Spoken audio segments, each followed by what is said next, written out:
Two excellent presentations, and as you can see, we've got a couple of additional speakers on stage.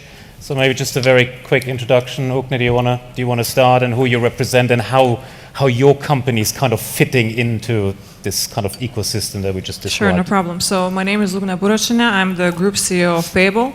Payabl is the Lego of the payment industry. So actually we service all types of financial infrastructures, including Payfac, including merchant of record. Well, merchant of record in the way that I understand it, to be honest, because there are some differences between US and, let's say, Europe. So we're effectively servicing merchants with all possible types of financial services, and we're very proud and happy to be here on the stage. Great. Perfect. Thank you. My name is Mike McHugh. I work within business development at JP Morgan Merchant Services. In terms of the discussion today, it's really interesting listening to the two presentations, because I think we can be part of that in a number of ways. We can be the merchant acquirer, we can support the Payfac model, we can support the movement of funds. So it really is a really interesting conversation for me, and we work in whichever way we're required to work. Okay, great. And we'll probably dig into that a little bit deeper. Also, just a reminder, Slido app, if you want to post questions so we can see them on the screen, we'll try and incorporate them.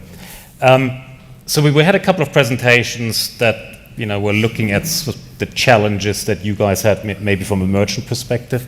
I do want to start sort of with that banking payment provision type of thing, and you just started talking about you've got these different models. In some cases, you might need an acquiring sponsor. In other cases, you don't. Can you just maybe explain to the audience a little bit more what your role as a payment provider would be in these different models? I guess that's aimed at me. Is it? We'll start with you. I should have known with the company that I work for, we'd kind of get hit with the first question when we came away. And it depends upon what the client wants. If we start at the first example of the merchant of record, we can act as the a full stack solution. What do I mean by full stack? Is the gateway at the front end, the payment processor in terms of the licensed entity in that particular region to manage the payment, the acquirer that's linked into the schemes to process that payment. And then obviously the settlement of the funds. So in that merchant of record model, it's kind of like the full service. If then it is if I go to in fact, let me go to the other end, the Payfac model that we were talking about there at the end, is if then you have a company like Guesty that are it's really interesting to see what you're talking about there, and that's a really good example of the evolution that we see. Is you would just look at us as providing that acquiring service in the background, just that kind of thin layer infrastructure. So on the one hand, you may compete with the JP Morgan on the acquiring space and the payment processing, but on the other hand, you may have JP Morgan at the back end, or another, I should say there are other brands out there, at the back end to manage that acquiring. So a very vanilla solution. And in terms of what do we do in that Guesty example would be to advise in terms of what are the requirements from a scheme perspective, Visa and MasterCard. Yeah. It would be there will be requirements in terms of audit and compliance, and we would be responsible for doing that. So we would work with companies to make sure that they had the required processes and business structures to support that at the other end. So sort of minimal tech, if you like, but a lot of infrastructure. In between marketplace, Payfac Lite, it really depends upon what the merchant or the customer wants. Yeah. Actually, I just want to add something, because it's a very valid point that all of these models are actually very clearly defined by card scheme rules, right? So there's a lot of interpretation and a lot of different ways how I hear people use certain terms. But in terms of Visa, MasterCard, it's very clear definitions of those, models. And us as an acquirer, because we're also an acquirer in the same way, we have certain rules and obligations, and we have to also follow those, through also in terms of the regulatory compliance, and also making sure, as you mentioned, that the merchant is compliant. So there is certain limits and certain things that we can do on our end, but it's also very important to understand for the merchant in this case, what kind of things we can help them with and we can elevate, and then from the other side also what the responsibilities are, because in all of this, in all of these models, the obligations from all parties are very clearly defined by card scheme rules, right? And I think it's very, very important to mention, because I think we haven't heard that so much yet. And I think we probably would have touched upon this already. But the second question about the difference in merchant of record model, US versus Europe, that partially touches upon what you said, because I think there's different licensing regimes that organizations will have to go through depending on whether US. Look, absolutely, and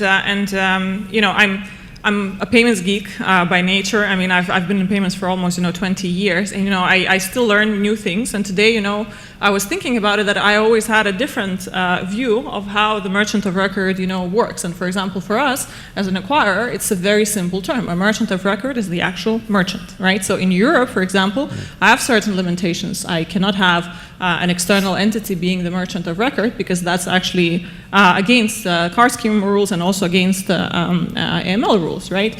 So I think that the definition between also certain markets is different, and the liabilities there are slightly different. So that's why, for me, it was actually very curious to hear in terms of the merchant of record, the way you guys see it, what the actual legal infrastructure behind that is, because really I just want to learn. So the best way to think about it is, once you become the merchant of record, where we do acquire in Europe and have probably half dozen acquirers here locally, working with most of the big players, just not either of yourselves. Okay, so not the two main ones as well. Okay. But like in terms of, so there was a question that came up just around how does our model align with Visa, MasterCard location rules?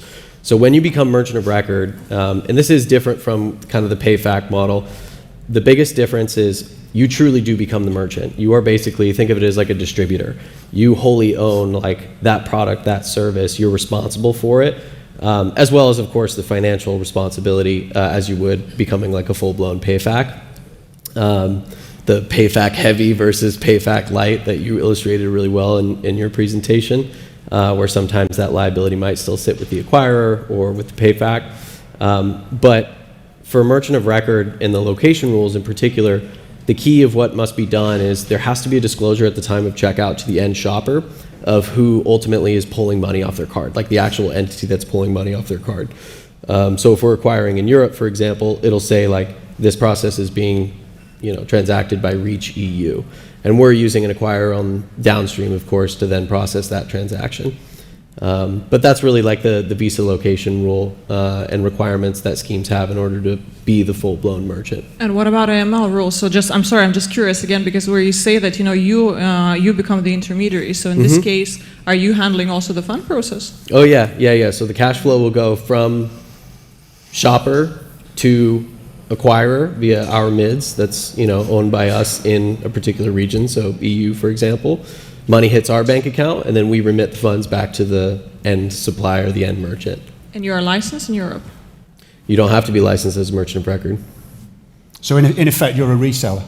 Yes. Of that, yeah. Because in our world, just to sort of distill it down very, very simply, is a merchant of record is are you on the terms and conditions, which you've just said Correct. you are? Yes. Are you responsible for refunds? Are you responsible for chargebacks? Yep. Are you in the flow of funds? All of it, yeah. All of it. It's interesting. When I was listening to your story, I have a very similar one where we were talking to a large US organisation, and they were looking to launch into the UK, and they had it all set up, and they were going to drive that volume out of the US. And for the exact reasons that you put up there in terms of auth rates and cost, they changed direction. And that was because we spoke and said, hey, why are you doing this? Because you're going to get lower auth rates, you're going to get higher cost.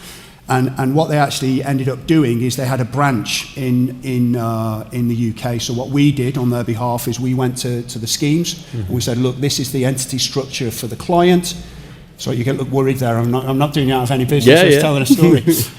And what they then did is, hey, can we run this through here with the branch as the merchant of record? And it's like, yep, great. And then all the great things that you talked about are available. So I think what you're actually doing, what you're providing, and it all fell into place for me, was where that organisation has got that entity structure around the world, you're turning around to business and said, hey, if you haven't got that entity structure, you can leverage our network. Yeah. Since everything's as a service now, like entity as a service is another way to think about it, right? Just that last question, maybe that fits into this sort of overall context. Yeah. Maybe first explain why Visa and MasterCard might not like that model.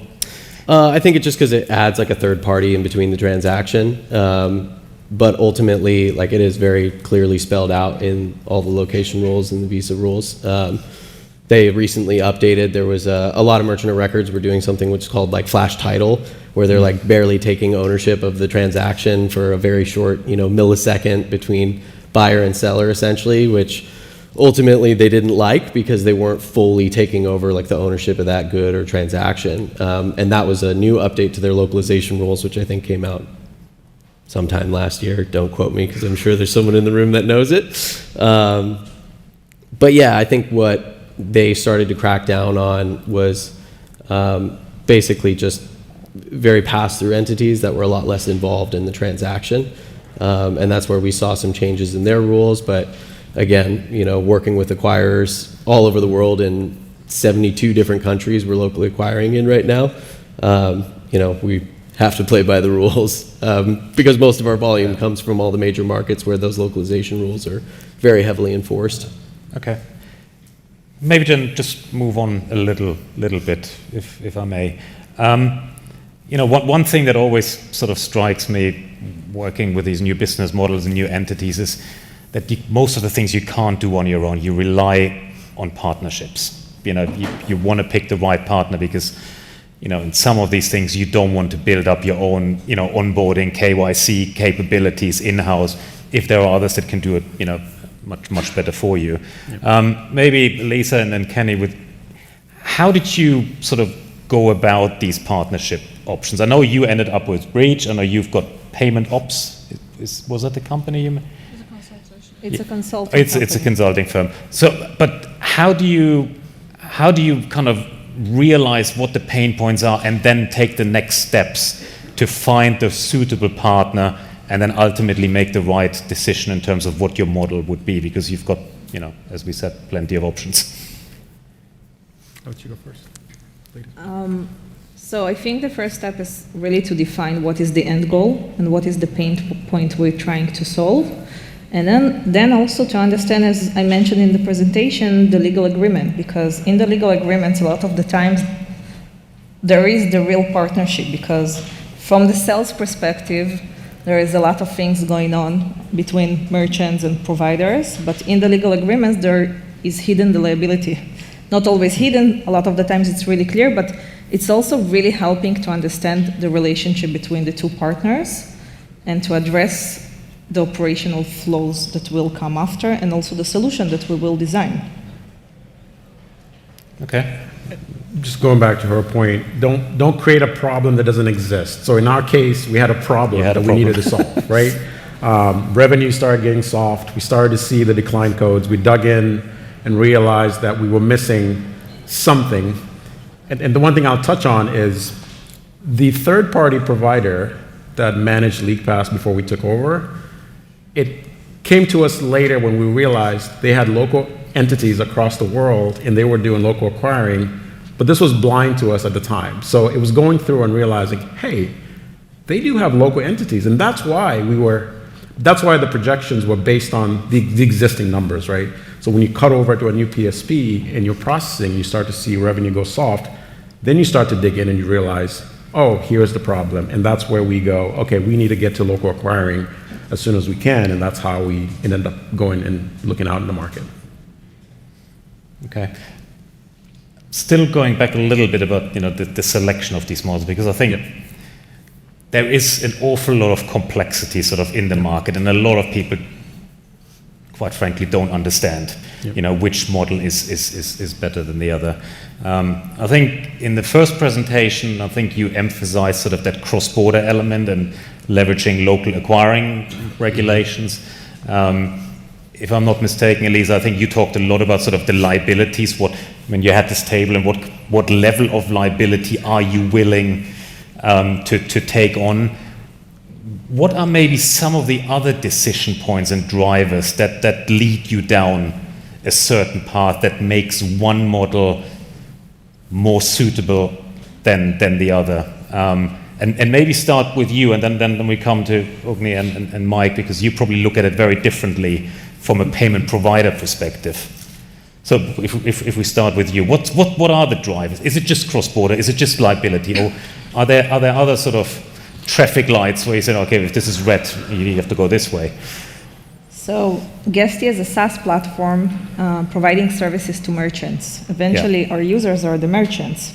So we really try to understand what is their pain points and what they need to be fixed in the payments in order to be happy with their payments provider and to stick to Guesty also eventually.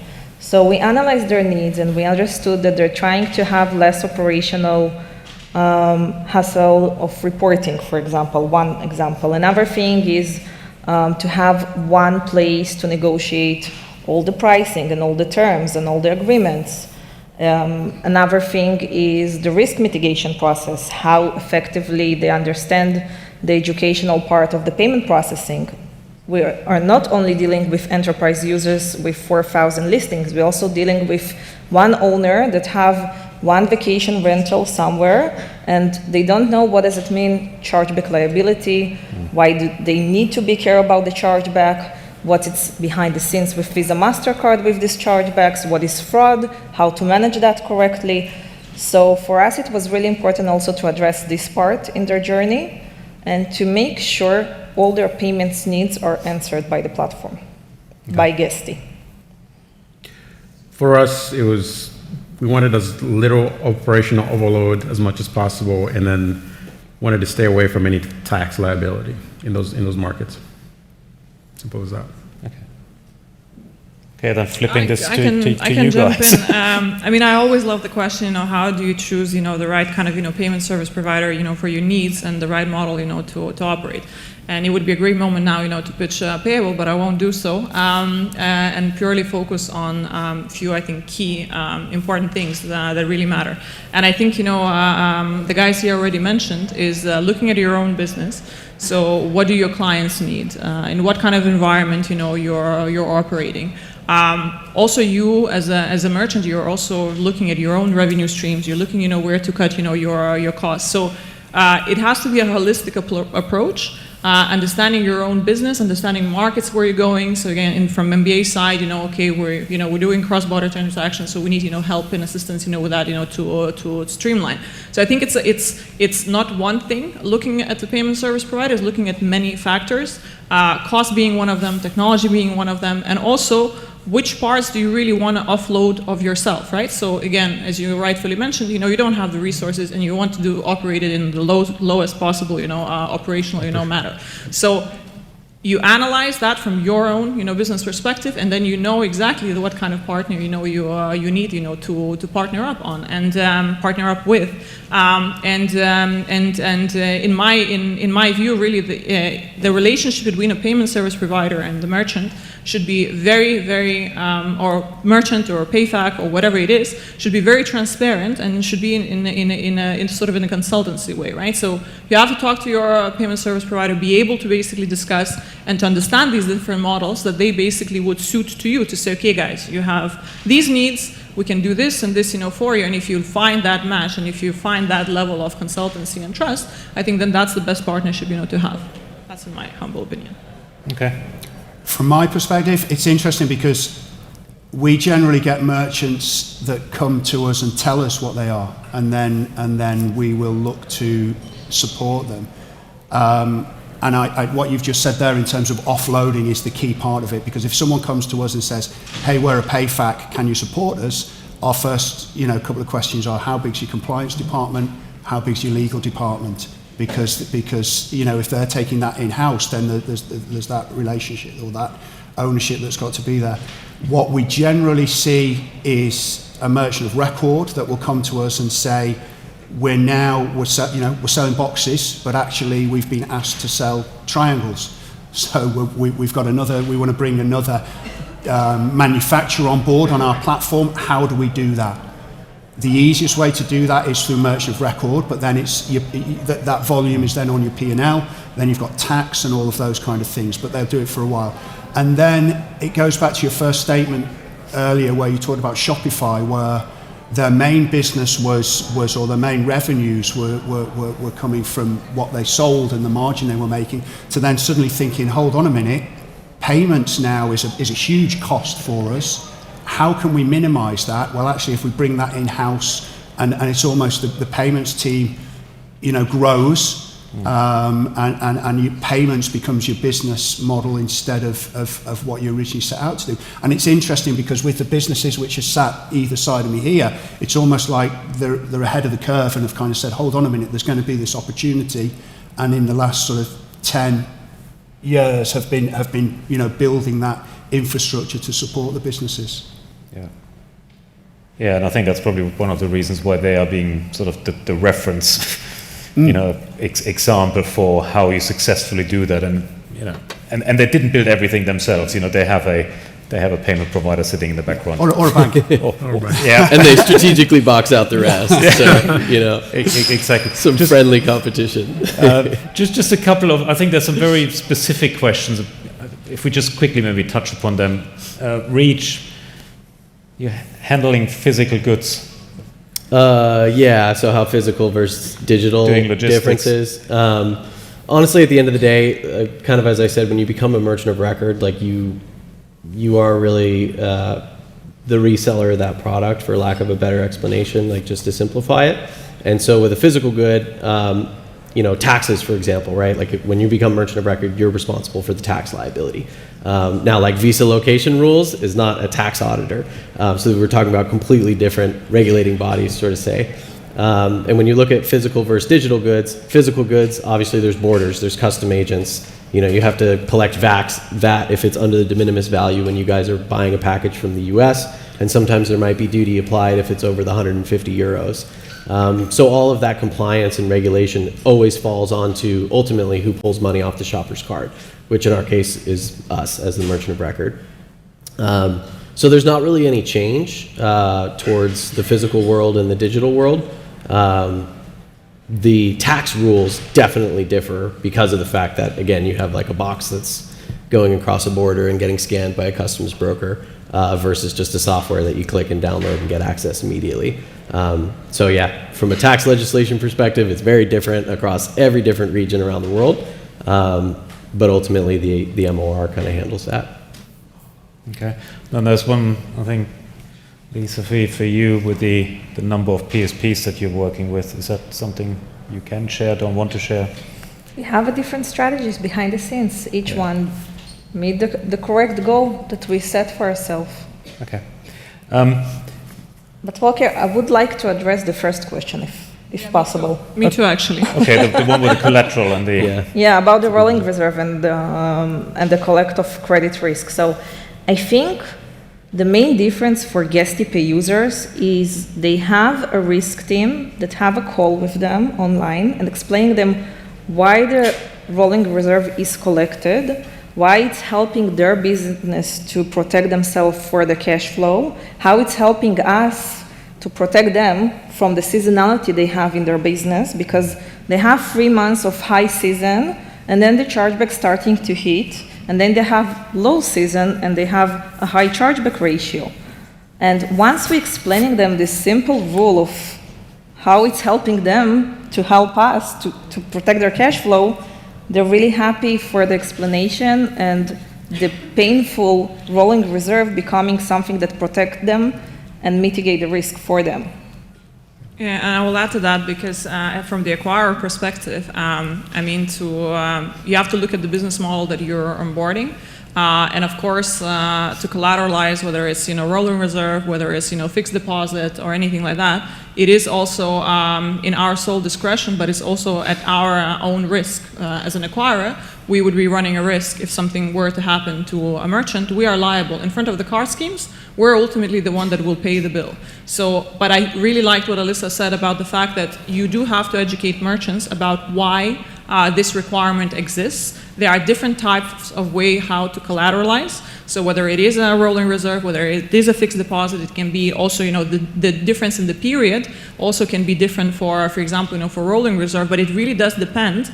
I would say it from the card schemes perspective. The way the card schemes look at it is that if the service is sold really far ahead, the risk multiplies, right? Mm-hmm. So if you look at it from that perspective, so the longer the period between the time that the service is actually provided, the risk of the funds increases. So imagine that you are settling all of the funds to the merchant immediately, but the service is provided 12 months. 18 months down the line in case of airlines and some other type of businesses. So the collateralization is actually proportional to the business risk, and acquirers do it not just because to make life miserable for merchants. We do it because there is a factual risk. And it's like taking a loan. Yeah. Exactly. So basically, we would be effectively putting our own money at our own risk. And hope for the best. Yeah, we are a seasonal business. We sell seasonal subscriptions in October, and the season ends in July. And when we uploaded to the new PSP, they decided to hold a reserve, and I wasn't happy. And education, and finally, I think late December, we got our deposit back. So not even the biggest brands in the world will face that same reserve requirement, even though we think we're good for it. Risk is risk, no matter who you are. No, it's risk, and you're ultimately said it correctly. It doesn't matter, the type of the brand. The risk exposure is still there, and ultimately you have to know who's paying and footing, the bill if something goes wrong, right? So Absolutely. In this case, if you have that level, of understanding, then I'm sure that that the agreement can be reached with any party in this case. Absolutely, happens to everybody. Great. I think we had plenty of other things that we wanted to talk about, but we've run out of time. So can we just show our appreciation to all the panelists and speakers one more time?